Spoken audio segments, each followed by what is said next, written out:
students, welcome to Sunil's tutorial. I'm Sunil Midwani and today we'll be doing this chapter called as electrochemistry.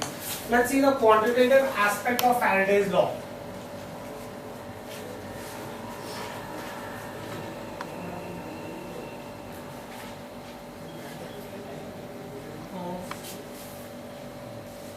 Faraday's laws of electrolysis. Let's see the quantitative aspect of Faraday's law of electrolysis. Now, first let's find out the amount of electricity passed from half cell reaction and from molar mass of a substance, mass of a reactant consumed, and all of this can be found out using Faraday's law of electrolysis. First part of this is amount of electricity passed. Amount of electricity passed. Now, by measuring the current passing through the cell and the time for which the current passes through the cell, the quantity of electricity can be calculated. We are trying to find out what are the various things that you can find out by using Faraday's law of electrolysis, right? Suppose if I have measured the amount of current and the time for which current has passed through the cell, I can find out the electricity that is flowing through the circuit, right? By measuring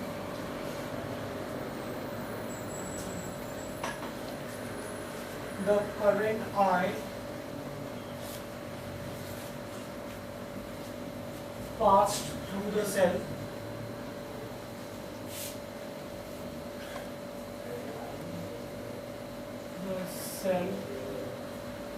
and the time of the passage of current, time t of passage of current,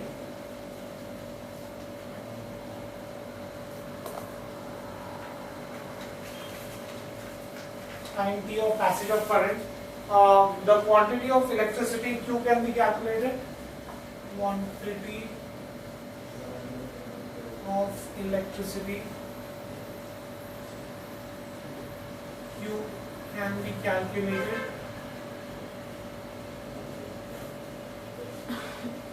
I can find out the value of Q, where I can say that Q, which is in coulombs, is equal to I, which is in ampere, into time, which is in seconds, right? So the first thing that you need to find out is the amount of electricity that has passed through, right? Next, once you know the amount of electricity, then you can find out how many electrons have passed through the circuit, right? So the first thing you do is measure current, measure time, so that you know how much electricity has passed through. The next thing that you have to do is number of electrons passed in moles. Number of electrons passed in moles.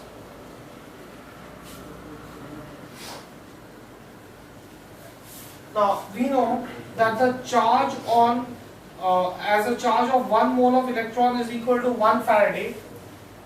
Charge of 1 mole of electrons is equal to 1 Faraday, which is equal to 96,500 coulombs. Then I can find out the number of electrons. I can find out the number of electrons. Number of electrons actually passed will be charge divided by charge, which we have already found out in the first step, divided by 96,500, right? So I will now know the number of electrons that have passed through in coulombs per mole. Coulombs per mole per electron, right? So I know the charge. From charge I have found out the number of electrons that have actually passed through, Now let's find out the number of moles of product that could be formed. Number of moles of product. Now the number of moles of product that can be formed. Number of moles of product. Number of moles of product is the number of electrons passed into the mole ratio. Number of moles of product is number of electrons passed into mole ratio. Fine. Now mole ratio. How do I find out mole ratio? Mole ratio is nothing but moles of the product formed in half reaction. Moles of product formed in half reaction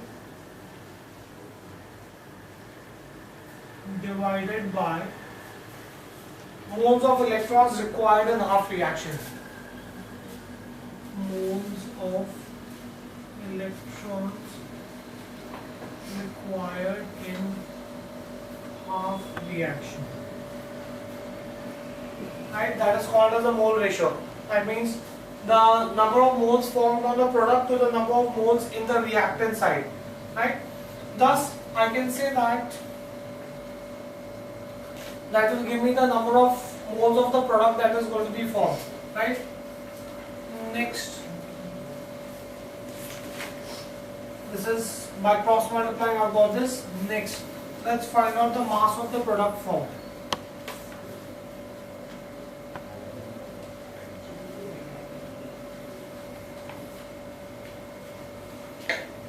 The mass of the product formed.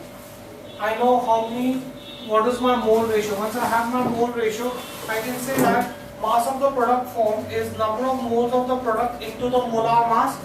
How many moles are there and what is the mass of 1 mole? Mass of the product formed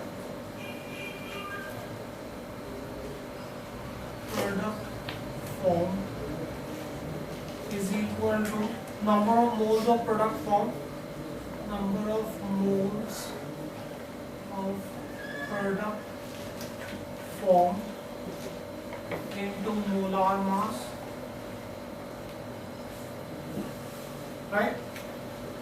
Thus, I'll have, this will be nothing but number of moles of product formed. Number of moles of product formed is going to be nothing but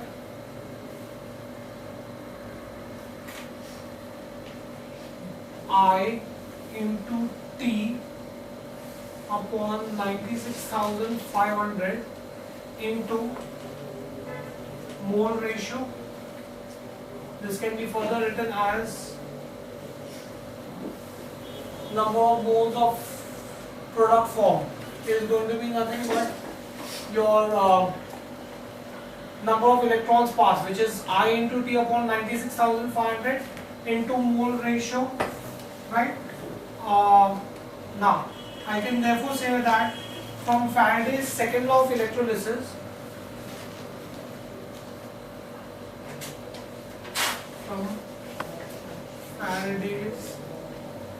second law of electrolysis. Faraday's second law of electrolysis states that when same amount of electricity is passed in two cells that are connected in series, you would have the same amount of electricity, that the same number of moles of electrons are actually passed through two cells. The same amount of electricity, that is same number of moles of electrons,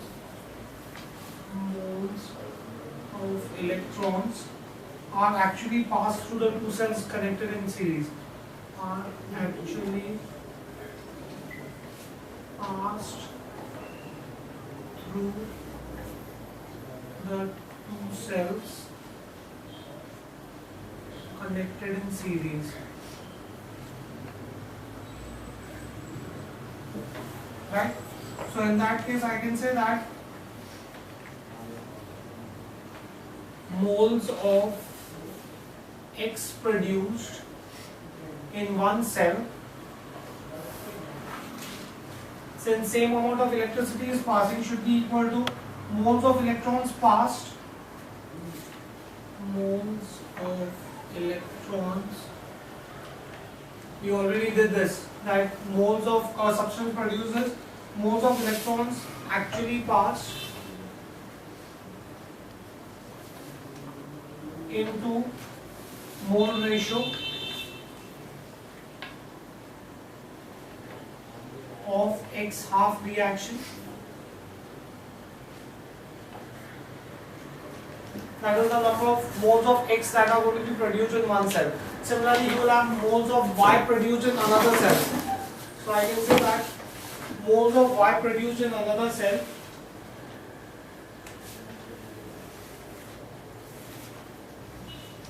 moles of Y produced in another cell is going to be equal to moles of electrons passed into mole ratio of Y.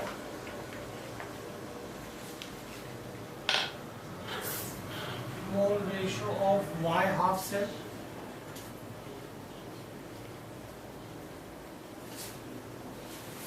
Right?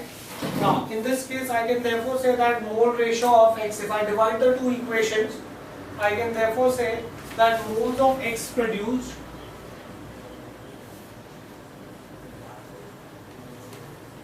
mole ratio would get cancelled, divided by moles of Y produced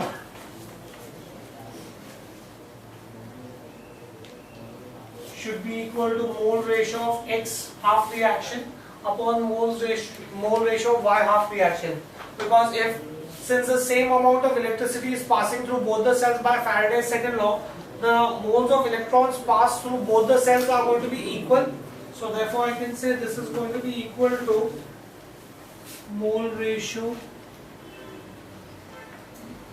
of X half reaction upon mole ratio of Y half reaction. Right? So that's how you find out the quantitative aspect of Faraday's law of electrolysis. Right? Can you just go through this once again, please? Can you just go through this once again, please? Now, when you want to find out what will be the number of moles produced when certain amount of electricity is passed through the two cells, then you need to do your quantitative aspect of Faraday's law of electrolysis. First of all, let's find out how much electricity is going to be passing through it. I can find out the current that is passing through the cell. I can find out the time for which the current is passing through the cell. So I'll come to know the charge. Once I know the charge, or once I know the quantity of electricity, then I can find out the number of electrons. 1 mole of electron, which is equal to 1 Faraday, is 96,500 coulombs. Thus, the number of electrons can be found out as Q upon 96,500. Once I have the number of electrons, then I can find out the number of moles of product. Number of moles of product is number of electrons into mole ratio. Thus, I can say that mole ratio is nothing but cross multiply. This number of electrons will go in the denominator. So mole ratio will be number of moles of product divided by number of electrons passed. Right? Now, mass of the product that is going to be formed. Mass of the product that is formed is the number of moles into the mass of 1 mole. So number of moles of product formed into the molar mass. Now, number of moles of product we just found out is number of electrons passed, which is Q upon Q, which is nothing but I into T upon 96,500 into mole ratio, right, into your molar mass.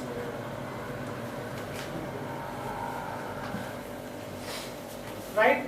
Now, if I apply Faraday's second law of electricity, as per Faraday's second law of electricity, same amount of current is passing through both the cells. Therefore, now, what will be the number of moles of X produced in one cell? number of moles of X produced will be number of electrons into the mole ratio. We just derived this. Number of moles produced is number of electrons into the mole ratio of X. Same way for Y, right? Divide the two, you will get your answer, right? So thus you come to know that moles of X produced upon moles of Y produced is the mole ratio of X upon mole ratio of Y, right? Next, what do we understand by a voltaic cell? A voltaic cell or a galvanic cell.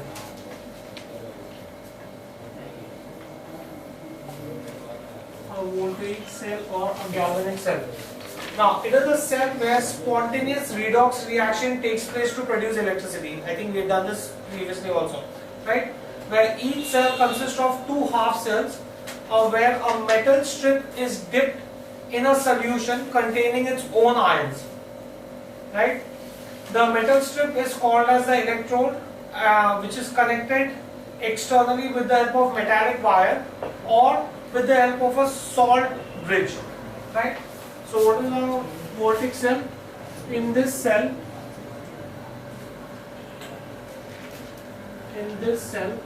spontaneous redox reaction, spontaneous redox reactions produce electricity. Each cell consists of two half cells. Each cell consists of two half cells where metal strip is dipped in a solution, where metal strip is dipped in a solution of its own ions,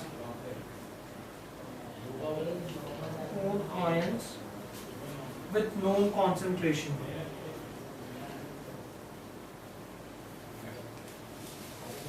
Right? The metallic strips are called electrodes.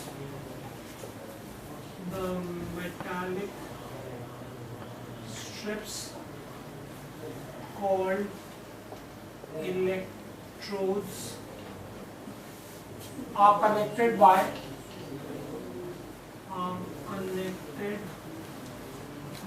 metallic wire.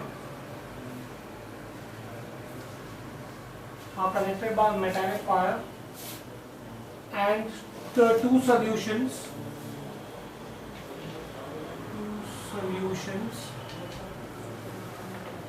by means of salt bridge. You connect the two solutions by means of a salt bridge, right? So you would have two cells. These are two half cells in which a metal is going to be dipped in its own solution. This is the metal which is dipped in its own solution, right? So each half cell consists of metal dipped in its own solution, whose concentration is known. The two electrodes are then connected by metallic wire, and the two solutions are then connected by a salt bridge, a tube sort of a thing. You'll see this in detail, the salt bridge, right? So that is what is a voltaic cell or a galvanic cell, right? It is a cell in which you would have electricity produced. It has two half cells where the metal is dipped in its own solution. The metallic strips are connected with the help of metal wire, and the solutions are connected with the help of a salt bridge, right? The potential of the cathode is higher than that of the anode because species undergoing reduction remove electrons from the cathode, leaving a positive charge on it which is at a higher potential. Here I can say that the potential of cathode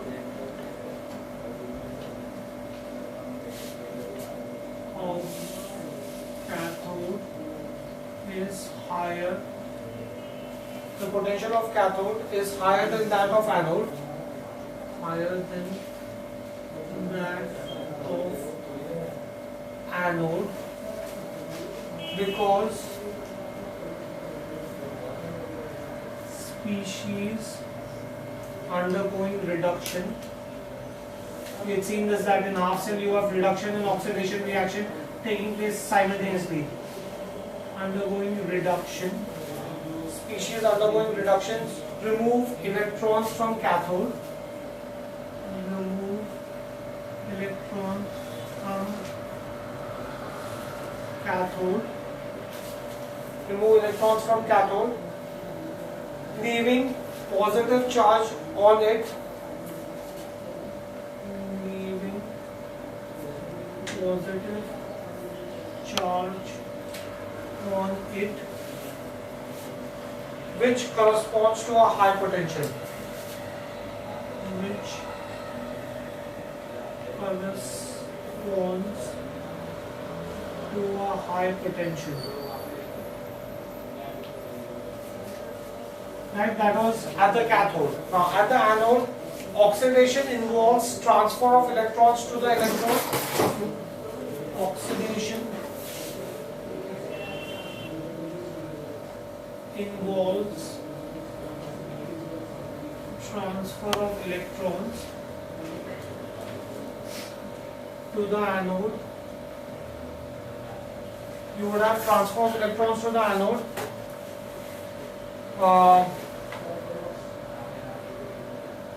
Thus, anode acquires a negative charge that is low potential.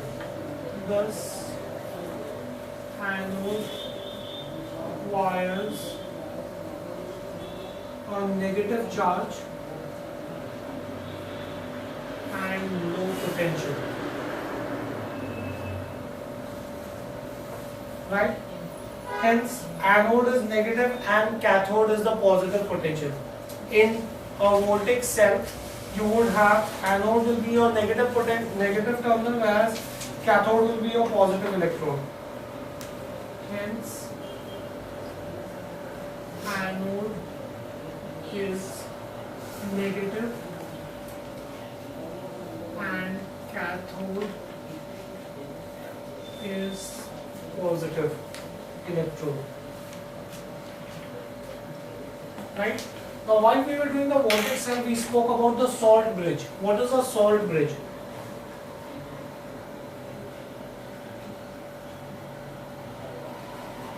Right?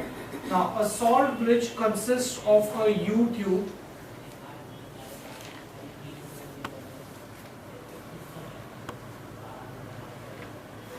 right? This is your U-tube. So it is a U-shaped glass tube filled with a hot saturated solution of salt. It is filled with a hot saturated solution of salt of KCl and KNO3 or ammonium nitrate. Either you will have potassium chloride or you will have potassium nitrate or you will have ammonium nitrate. Right? So a glass U-tube is filled with hot saturated solution and you have a gel that is put here so that the solution does not fall. Right? Now, once you cool this, on cooling, the solution solidifies and the ends of the bridge are then closed with glass wool. Right? The tube is always kept in inverted position so that the two arms of the tube can dip in the two solutions of the two half cells. Right? This kind of a structure is called as a salt bridge. So what is a salt bridge? It is a U-shaped glass tube. It is a U-shaped glass tube. It is a U-shaped glass tube filled with hot saturated solution.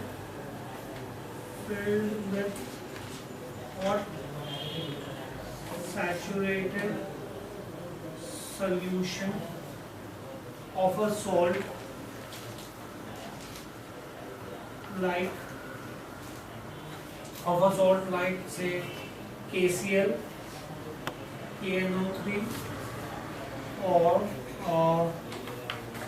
KCl of ANO3 or ammonium nitrate NHONO3, right, with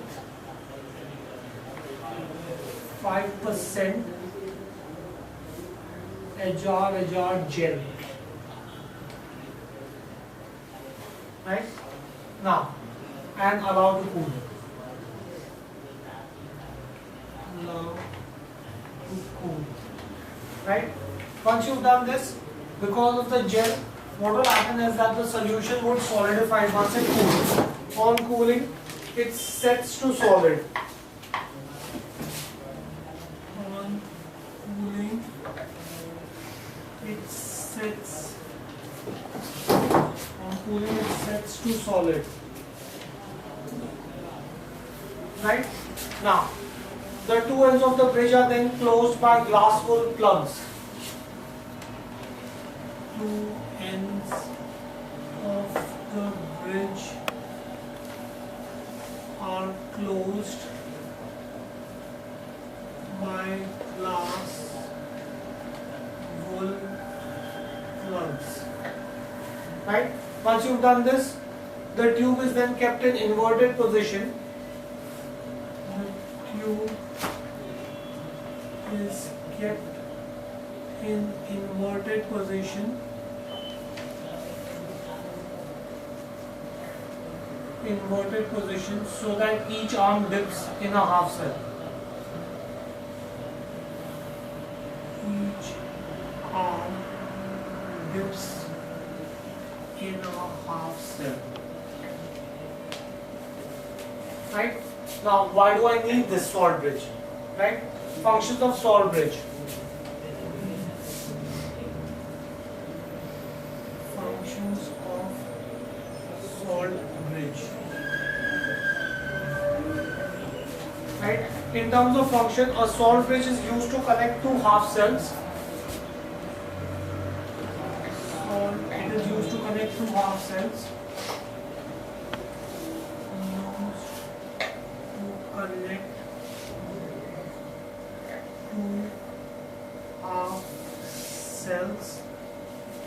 Right? Second, it avoids direct diffusion of solution between the two half cells. If I use something else, had this not been solid, there would have been diffusion, and solution from one cell would have diffused and gone into another cell. So the two solutions would have then mixed. But a salt bridge prevents diffusion of solution from one half cell into another half cell, right?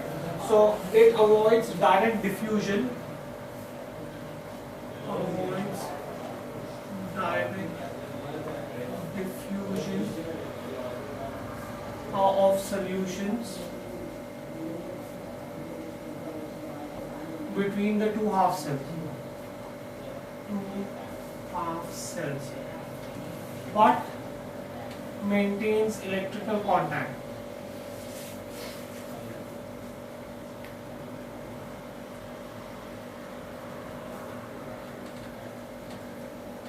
So although the solutions are not allowed to diffuse, the charges can flow through this, right? It compensates the accumulation of positive and negative charges on the half cells by allowing the ions to pass through. As I told you, it allows electrical contact. It does not allow solutions to diffuse through, but it allows charges to pass through it, right? So ions can easily flow through the salt bridge. That's the unique part about the salt bridge. Although it does not allow diffusion of solution, but it allows diffusion of ions, right? The charges can easily flow through it. It compensates the accumulation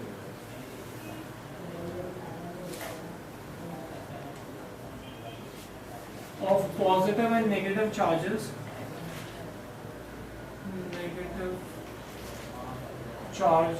in the half cells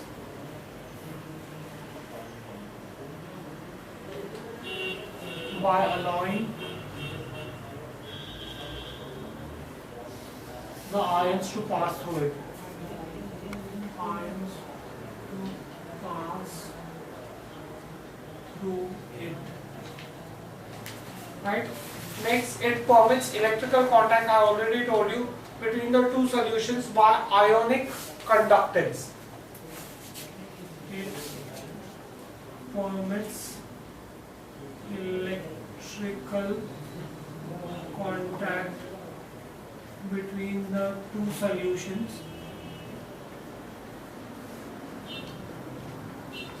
by ionic conductance. And finally, it reduces liquid-liquid junction potential. In a salt bridge, there will be no potential developed at this point and this point, the point of contact of the salt bridge. There is going to be no junction potential, right? So, it reduces liquid-liquid junction potential. It reduces liquid-liquid junction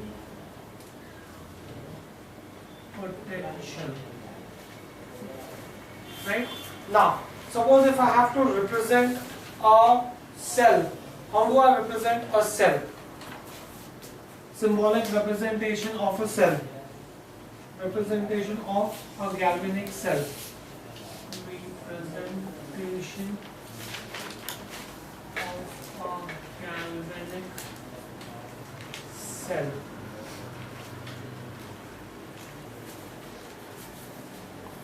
Now, if I have to represent a cell, the anode is written to the extreme left. Anode, remember, in a galvanic cell is the negative potential, and cathode is placed to the extreme right of the cell notation.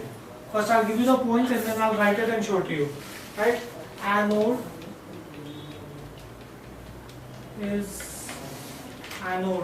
please remember, is negative, is written to the extreme left,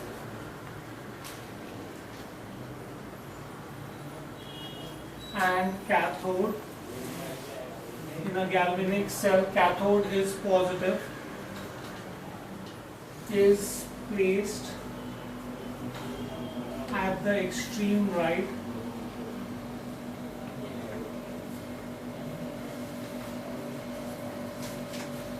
of the cell notation.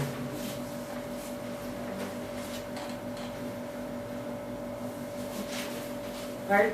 So you would have anode that would be placed to the extreme left, cathode would be placed to extreme right of the cell notation. That means, suppose if I have zinc and copper, so if zinc is anode and copper is cathode. So guys, I'll just write this here. As I go on giving you the points, I'll tell you. Zinc and copper. Right? Zinc is going to form your anode and copper is going to form your cathode. Fine? Then, a single vertical line is used between two phases. I told you to form a half cell, a metal is dipped in its own solution. So there are going to be some ions formed. When a metal is dipped in its own solution, you have ions formed. So that is going to be represented by a single vertical line. A single vertical line. A single vertical line is used between two phases. Is used between two phases.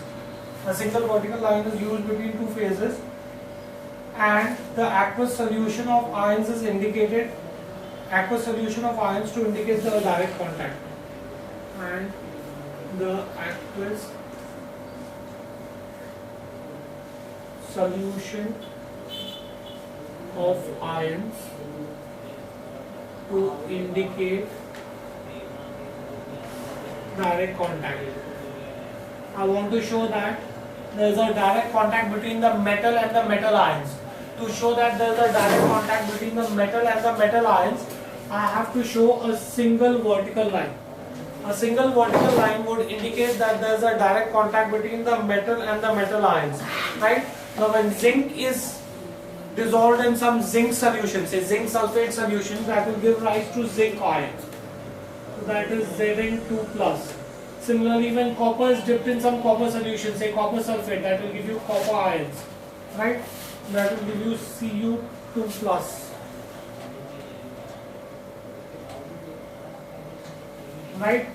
Now I said that when we were talking about a galvanic cell, we said that you dip the metal in a solution of known concentration. So what you have to do is you have to write the concentration. 1 molar concentration, 1 molar concentration. Right? The vertical line would indicate that there is an electrical contact, there is a direct electrical contact between the metal and the metal ions. The metal has been dipped in the solution which has formed an ion. Right? So that's the next thing that you have to do. Then double vertical line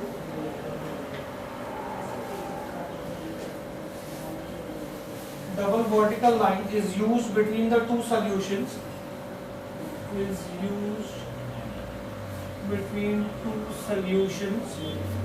to indicate the presence of salt bridge. To indicate presence of salt bridge. Right? Now, I'm going to put a double line here. A double vertical line shows that there is only electrical contact, but there is no direct contact between the two solutions. Right? Only ions are allowed to pass through. Or simple, that salt bridge between the two solutions, the electrical contact between the two solutions is shown with the help of a double line. Right? The concentrations of the solution and the pressures are also indicated. I have already shown it to you. With the ions you write the concentration of the solution. Right? So you can say that concentration of solution and gas pressure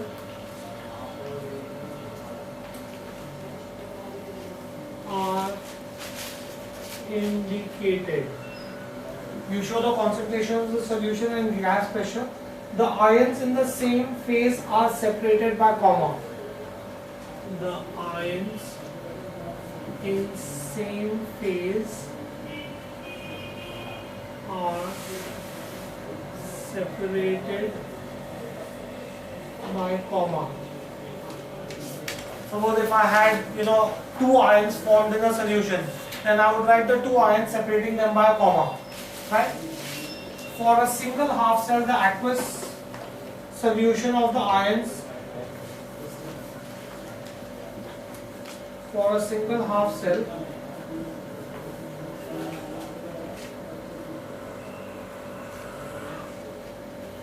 the aqueous solution of ions first and then the solid electrode. Aqueous solution of ions, then the solid electrode.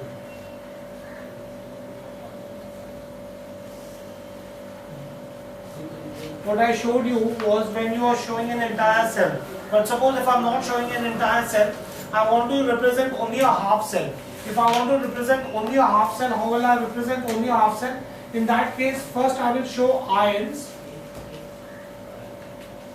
Right? 2 plus single line and then the solid.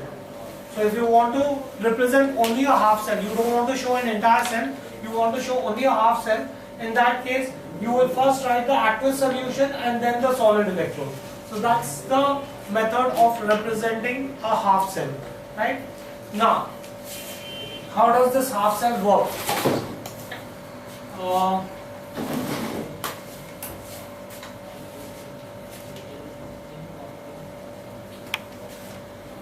Let's continue with this.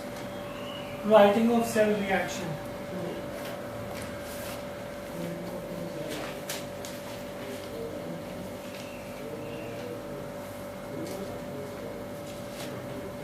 The cell reaction is written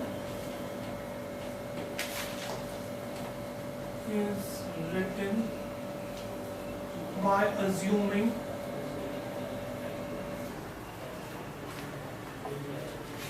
right hand electrode as cathode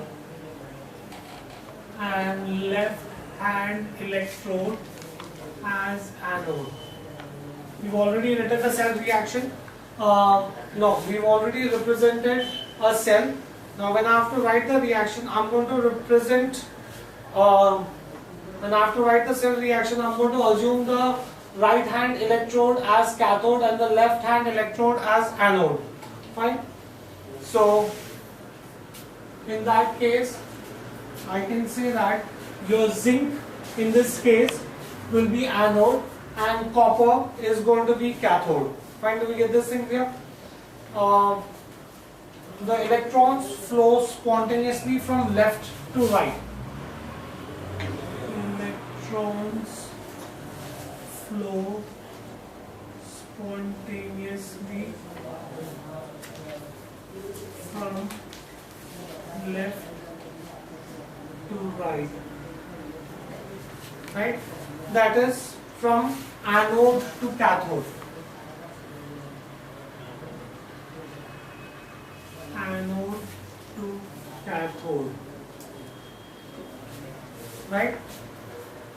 So at anode, electrons are released due to oxidation, whereas at cathode, electrons are accepted due to reduction. At anode, electrons are released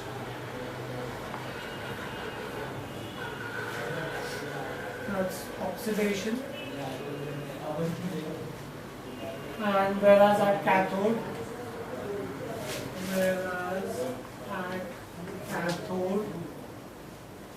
electrons are accepted. Electrons are accepted. That's reduction. Right? That means in our cell representation, zinc is going to release electrons, whereas copper is going to accept electrons. Right? Next, the number of electrons lost during oxidation.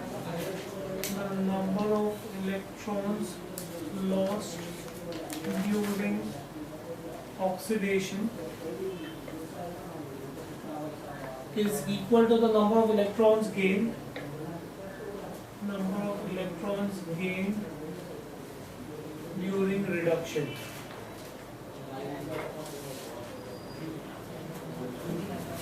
Fine. So for that, sometimes it is necessary to multiply either the oxidation or the reduction half cell reaction so that the number of electrons become equal. Right? Now, for example, I could give you an example that, guys, suppose if I have to write the cell reactions for this example, my cell representation is zinc, gives you zinc ions, which then react with copper ions to form copper metal. Right? Now this is my left hand side electrode, LHE. This is my right hand electrode. Right? What have we said?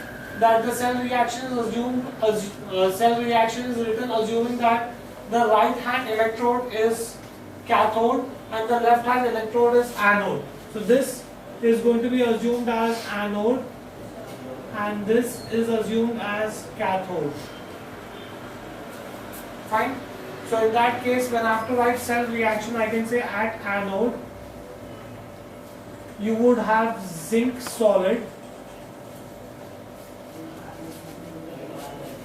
Now, at anode, electrons are going to be released, right?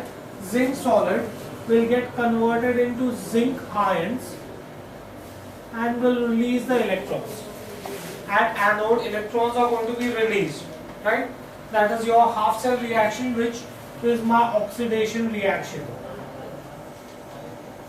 At cathode,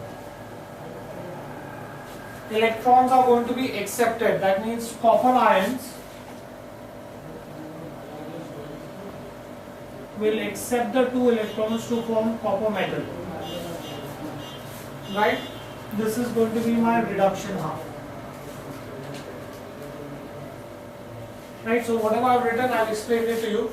The number of electrons lost is equal to the number of electrons gained. Fortunately for us, here 2 electrons are lost and 2 electrons are gained. Suppose if the number of electrons were not equal in the two, suppose if this was say 3 electrons and 2 electrons, then I would have multiplied both the equation by such number so that the number of electrons in both the reactions become equal.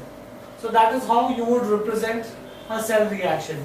The left hand electrode is anode, the right hand electrode is cathode. Anode, oxidation will take place, electrons are going to be released. Cathode, reduction will take place, electrons are going to be accepted. Fine, do we get this thing clear? Okay, we'll stop this here for the day. Thank you very much.